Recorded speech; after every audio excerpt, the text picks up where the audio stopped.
I hate not looking my best. I hate that I'm overweight. I need to lose 15 pounds. I hate being I feel overweight. so I'm bad. going to give up No desserts. seconds When for I'm you. thin, I feel better. More confident. Friends, forget all that noise out there. My goodness. Imagine that the key to losing the weight for good was just making one change. Well, my next guest has spent 3 decades researching weight loss. He helped craft one of the most successful diet plans of all time. He's a trusted advisor to my good friend, Oprah Winfrey. And he says shifting one thing in your life can be the key to getting healthy and achieving your goals. What's that one thing? It's your mindset.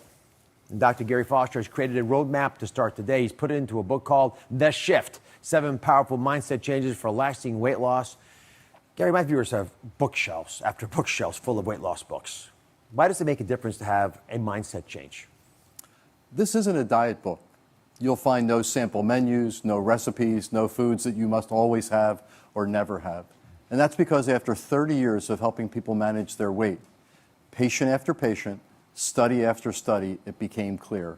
While eating and activity were important, the thing that most distinguished people who were successful versus those who weren't is that they changed the way they thought about the journey and the way they thought about themselves. You know, I tell you, after 13 years, realized that in the lives of people around me that I care about. But it's hard to do that. And that's why people stumble and then they begin crutching on, diet programs and weight loss programs, which are great to have, but they don't sometimes address the primary problem. So he's the chief scientific officer, I should say, at Weight Watchers, formerly known as Weight Watchers. Now it's WW. Congratulations. And you spend a lot of time shifting your thought process to cope with the people coming to you for help. And you've tried this and it's worked. Exactly right. And what I wanted to do with this book was to review the science on the topic so people knew this was credible and it's evidence-based. Yeah. But importantly, end each chapter with how can you make your own shift, practical, actionable skills that can help make the journey easier and more sustainable. Well, let's start with the first shift. We usually think that you should take big steps for results, right? But let's shift it to I should take small steps for big results. Explain the shift. This shift really says that small successes lead to big successes. Rather than waiting till sometime down the road, I'll be able to celebrate. You also say that we need longer-term goals. Obviously, I have a little metaphor here. So I love looking at the stars at night. And the North Star, which for all of known history, has been where we sort of tried to go, where we were navigating. But imagine this is what you want to accomplish. So, for example, I want to be around for my kids or grandkids. Now, your short-term, smaller, more detailed goals, to your point, has to do more, for example, I'm going to eat 1,300 calories a day, which, by the way, is probably going to mean some broccoli, at least would for me. Or I'm going to walk, a mile a day, right? And you can run if you want to, but it's got to have that distance.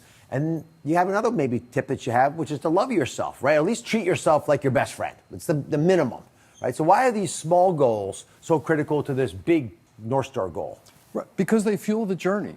If you're always looking at, I can only feel good, I can only feel proud, I can only get any positive feedback when I get to the North Star is pretty far away. Yeah. So if you can build small steps into the journey, it fuels success.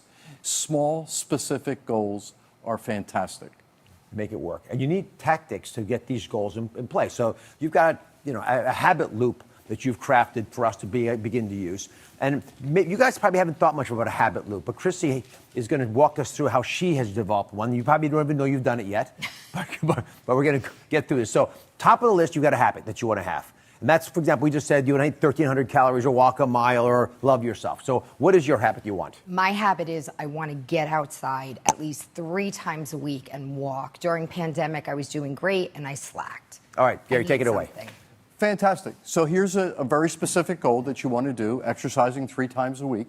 Now, what is something you would like to do? What is something that just brings you pleasure in and of itself that maybe you could pair with walking 3 times a week? I do enjoy, my daughter doesn't live at home anymore. I do enjoy calling her and talking to her and hearing about her day and sharing my day. So if you wanted to do that, you could pair calling your daughter with this habit.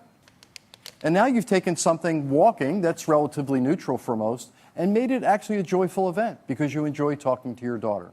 But there's just one more step to complete the habit loop. And that is, how will you set yourself up? How will you cue yourself? How will you trigger yourself to make this happen? Is there anything a part of your routine that you could say, when this happens, that'll be my cue to take the walk? When I come home at the end of the day, that's actually when I'm looking to call her. So I guess I could come home right after work, change my clothes, and grab my phone and head on out. Exactly. That's a perfect habit loop. Chrissy, is this actionable? Would this actually make sense in your day-to-day life?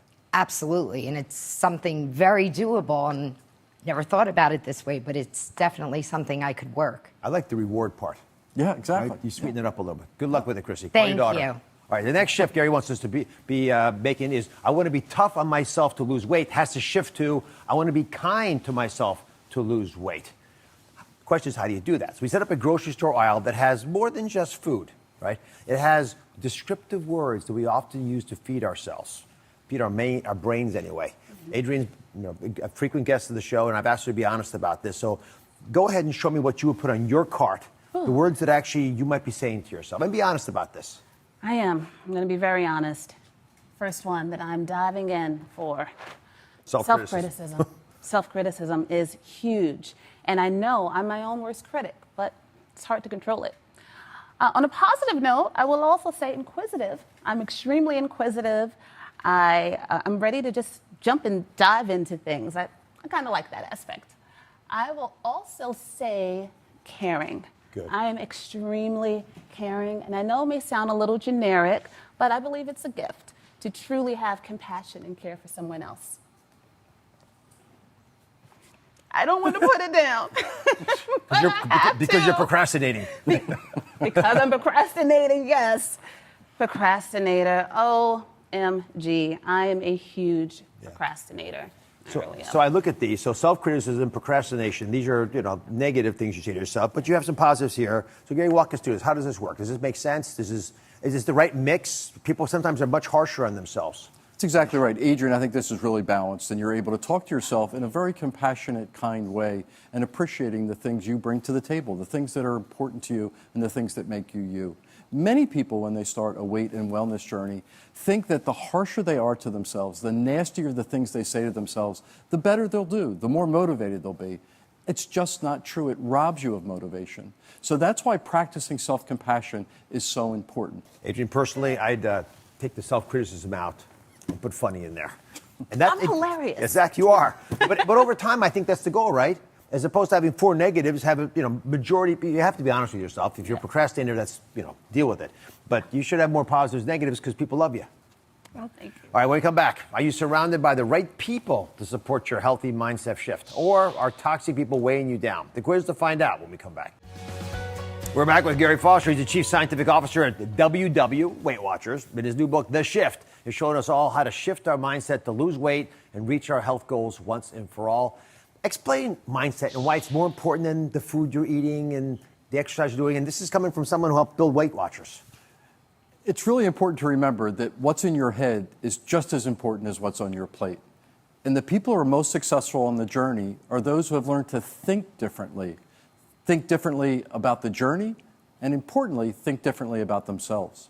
All right, so Gary's got a quiz to determine if you're surrounded by a supportive person who will help you think the right way about yourself. Someone's going to help you make the shift, or if you've got a toxic, enabling person in your life that's actually holding you back. So Kimberly's here. She's going to take the quiz with me, right? Yes. I will take the quiz too, Kimberly. You can all do it. This is super simple, guys. I'm going to tally up true or false for each question, and you've got to tally up the points. So just keep track. Get a piece of paper if you got one handy. It's only 4 questions. You can remember it. So question number 1, Gary, is all about the partner issue. Is it easy to talk to my partner about weight? True or false? So if it's true, give yourself 5 points. If not, 1. Okay. You got that one? I got that All right, one. next Thank question. you. My partner is thin. Doesn't understand my weight loss problem. Is that true or false? True, 1 point. False, 3 points. It's actually, Okay. get more points if it's not true. Okay. Right? Now, my partner's always there when I need a friend. Is that true or false? True, 4 points. False, 1 point. Okay. And finally, I could talk to my partner even if I was doing poorly. That's important. True is 5 points. False, 1 point. All right, so how are you going to score this? You add all those 4 numbers together, right? If your total score is 7 or less, right, it's time to think about different friends. Let's just be clear about this. You cannot succeed if you don't have teammates. The closer you get to 15 out here, the better off you are, the closer you are to finding the perfect partner. And you'll know it. You'll feel better. They'll be cheering you on. So, Gary, what do you do with that information? Well, you decide if you're below 7, you need to get a different partner. Don't use this person because they're going to undermine your efforts. If you're closer to 15, that's exactly right. And when you get that person, be really specific in your request. Specificity really matters when you're requesting support. And a lot of times, these people don't even realize they're hurting you. That's exactly They're right. enabling you, thinking they're showing you love, but mom's giving you ice cream when you don't feel good. All right, what's your score? Well, my score was a 13. Oh, Fantastic. you got someone really hot there. Hold on to that person. Yes, definitely. It's my mom. She was overweight before, and she lost a lot of weight. And I seen that she can do it, then I can definitely do it. So she's a strong supporter. What's her name? LaJune. LaJune, I'm proud of you. she loves you. Stay with her. What's the biggest mind shift Kimberly and everyone out there can make right now? Just break it down for us. I think a very common one is all or none thinking. I'm a success or I'm a failure. I'm on a diet. I'm off a diet. Foods are good or bad. That's one of the many unhelpful thinking styles. But I think the most important shift people can make is to start the journey with a fundamental sense of worth, as you are right now. Don't believe the nonsense that your weight is your worth. Don't believe that you don't measure up, that you're not good enough. Self-compassion beats self-criticism every single time. I understand your success much better after today's shows. Thanks for sharing it with the audience. To talk to LaJune, I'm proud of her. Thank you. Gary's new book, The Shift, it's available now. For a complete list of his 7 mindset changes for lasting weight loss, you can head to our website, droz.com. It's all there. Thank you for watching. Don't forget to subscribe and turn on notifications so you never miss out on new videos to live the good life.